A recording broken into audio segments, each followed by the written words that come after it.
ओम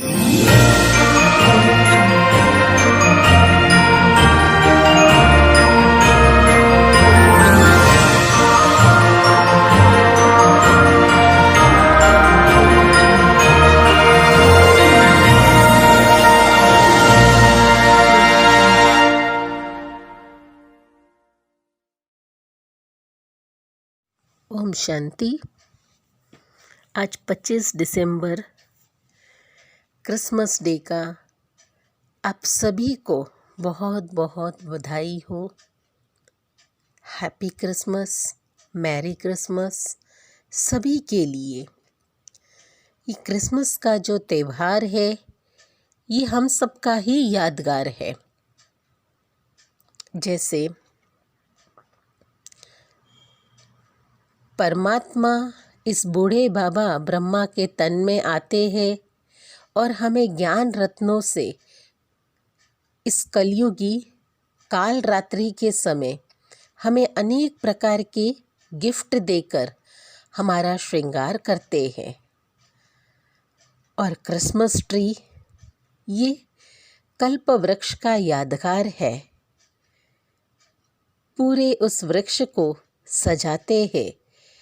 फिर ऊपर में अंतिम समय में ये निशानी है कलयुग की काल रात्रि का कि ऐसे समय में परमात्मा आकर हम सबको जागरूक करते हैं कि नए युग का आगमन हो रहा है।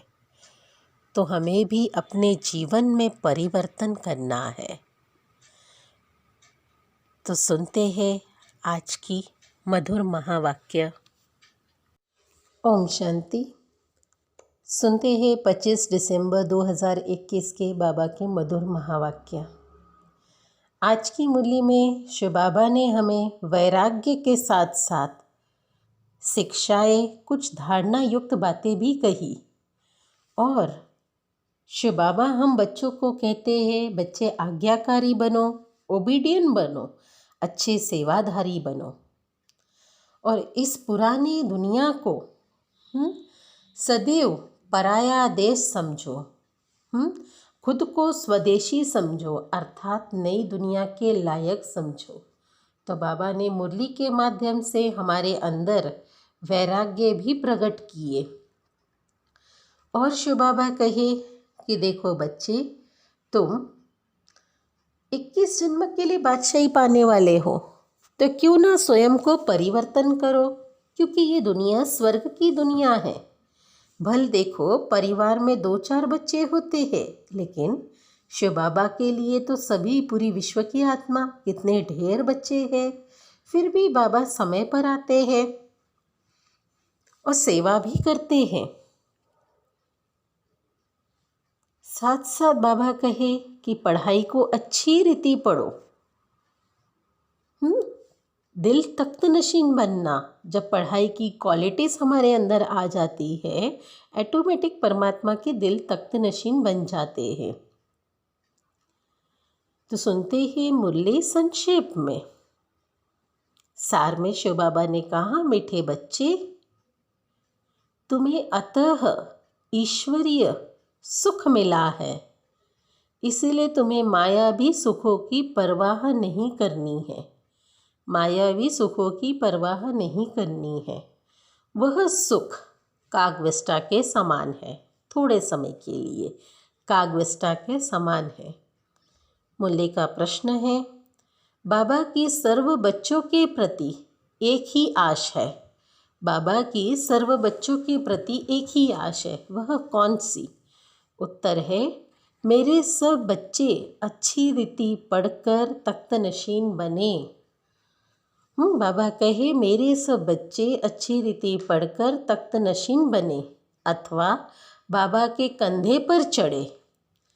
बाबा देखते हैं कौन कितना अपनी खुशबू फैलाता है, कौन कितना अपनी खुशबू फैलाता है अच्छे कर्मों से।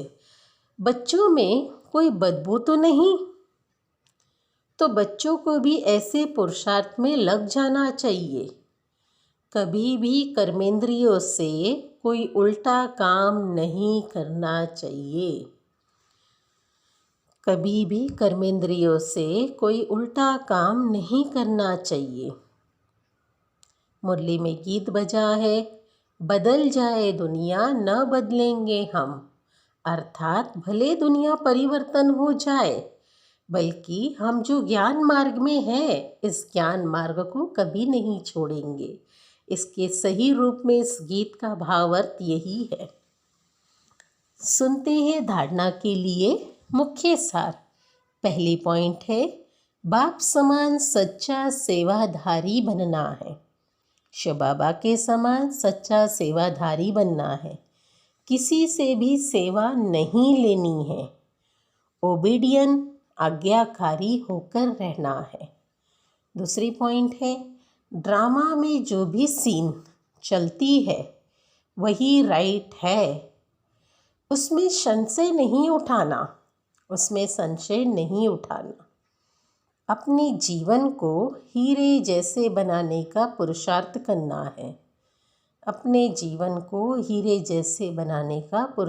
करना है।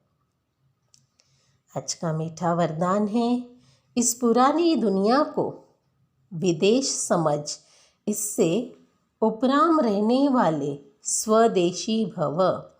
इस पुरानी दुनिया को विदेश समझ, इससे उपराम रहने वाले स्वदेशी भव। इसका स्पष्टीकरण है, जैसे कोई लोग विदेश की चीज़ों को टच भी नहीं करते, समझते हैं अपने देश की चीज़ का प्रयोग करें, ऐसे आप लोग के लिए यह पुरानी दुनिया ही विदेश है। इससे उपराम रहो, अर्थात पुरानी दुनिया की जो चीज़ें हैं, स्वभाव संस्कार है, उनकी तरफ जरा भी आकर्षण न हो। स्वदेशी बनो, अर्थात आत्मिक रूप में अपने ऊंचे देश, परम धाम और इस ईश्वरीय परिवार के हिसाब से मधुवन देश के निवासी समझो। यही है स्वदेशी। इसके नशे में रहो। बाबा ने आज स्वदेश का परिभाषा समझा दिए। स्वदेशी बनो, अर्थात आत्मिक स्वरूप में अपने ऊंचे देश, परम धाम और इस ईश्वरीय परिवार के हिसाब से मधुवन देश के निवासी समझ, इसके नशे में रहो। आज का स्लोगन है, झमेले में फंसने के बजाय सदा मिलन मेले में रहो। इस झमेले में फंसने के बजाय सदा मिलन मेले में रहो। अच्छा, ओम शांति।